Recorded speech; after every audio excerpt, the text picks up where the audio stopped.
بسم اللہ الرحمن الرحیم۔ فضائل ذکر کا سلسلہ جاری ہے، تو فضائل ذکر میں سے 60 نمبر آپ کے سامنے عرض کر رہا ہوں، جو فضیلتیں آپ کے سامنے میں نے شیئر کی ہیں اور ویڈیوز میں، اس میں یہ 61 سے لے کے 70 تک انشاءاللہ پڑھیں گے اور اس کو غور سے سنیں گے اور اس پر عمل کرنے کی کوشش کریں گے تو اللہ پاک ہمیں زیادہ سے زیادہ اس کا اجر عطا فرمائے گا۔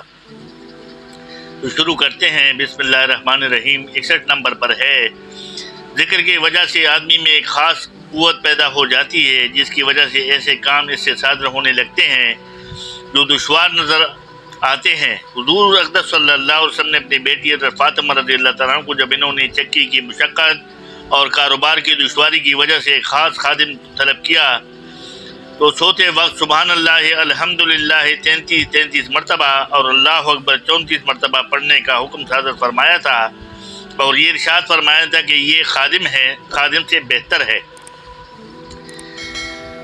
62 نمبر پر ہے، آخرت کے لیے کام کرنے والے سب دوڑے رہے ہیں اور اس میں دوڑ میں ذکر ذاکرین کی جماعت سب سے آگے ہے۔ عمر مولا انفرد رحمۃ اللہ سے نقل کیا گیا ہے کہ قیامت میں جب لوگوں کو اعمال کا ثواب ملے گا تو بہت سے لوگ اس وقت حسرت کریں گے کہ ہم نے ذکر کا اہتمام کیوں نہ کیا، یہ سب سے زیادہ سہل عمل تھا۔ ایک حدیث میں حضور اقدس صلی اللہ علیہ وسلم کا ارشاد نقل کیا گیا ہے کہ مفرد لوگ آگے بڑھیں گے۔ صحابہ کرام رضی اللہ عنہم نے عرض کیا کہ مفرد لوگ کون ہیں؟ حضور صلی اللہ علیہ وسلم نے ارشاد فرمایا کہ ذکر پر مر مٹنے والے، کہ ذکر ان کے بوجھوں کو ہلکا کر دیتا ہے۔ نمبر 63 پر ہے، ذکر کرنے والے کو اللہ تعالیٰ شانہ تصدیق کرتے ہیں اور اس کو سچا بتلاتے ہیں، اور جس شخص کو اللہ تعالیٰ خود سچا بتائے اس کا حشر جھوٹوں کے ساتھ نہیں ہو سکتا۔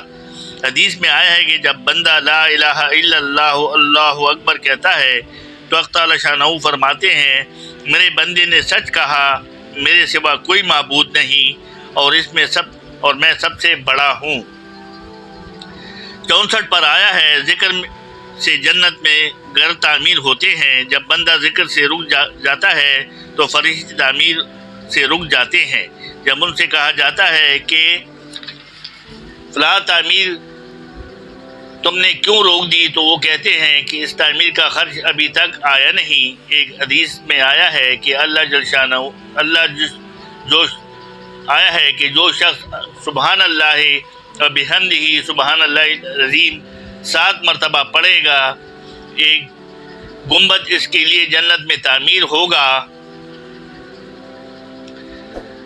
ہو جاتا ہے۔ نمبر 65 پر آیا ہے، ذکر جہنم کے لیے آڑ ہے۔ اگر کسی کی بدعمالی کی وجہ سے جہنم کا مستحق ہو جائے تو ذکر درمیان میں آڑ بن جاتا ہے، اور جنتی ذکر کی کثرت ہوگی اتنی ہی پختہ آڑ ہوگی، یعنی جتنا زیادہ وہ ذکر کرے گا اتنی ہی مضبوط دیوار اس کے اور جہنم کے بیچ میں آئے گی۔ 66 میں آیا ہے، ذکر کرنے والے کے لیے فرشتے استغفار کرتے رہتے ہیں۔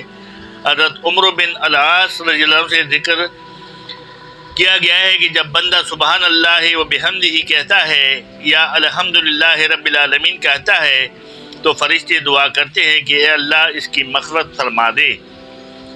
67 پر ہے، جس پہاڑ پر یا میدان میں اللہ کا ذکر کیا جائے وہ فخر کرتے ہیں۔ حدیث میں آیا ہے کہ ایک پہاڑ دوسرے پہاڑ کو آواز دے کر پوچھتا ہے کہ کوئی ذکر کرنے والا تجھ پر آج گزرا ہے؟ اگر وہ کہتا ہے کہ گزرا ہے تو وہ خوش ہوتا ہے۔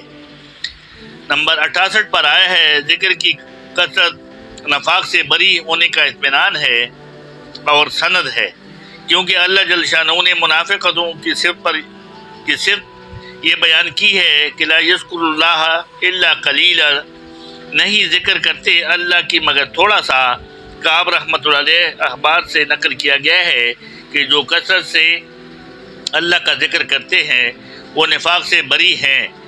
نمبر 49 پر آیا ہے، تمام نیک اعمال کے مقابلے میں ذکر کے لیے خاص لذت ہے جو کسی عمل میں بھی نہیں ہے پائی جاتی۔ اگر ذکر میں اس لذت کے سوا کوئی بھی فضیلت نہ ہوتی تو یہی چیز اس کی فضیلت ہے کے لیے کافی تھی۔ مالک بن دینار رحمۃ اللہ علیہ کہتے ہیں کہ لذت پانے والی چیزیں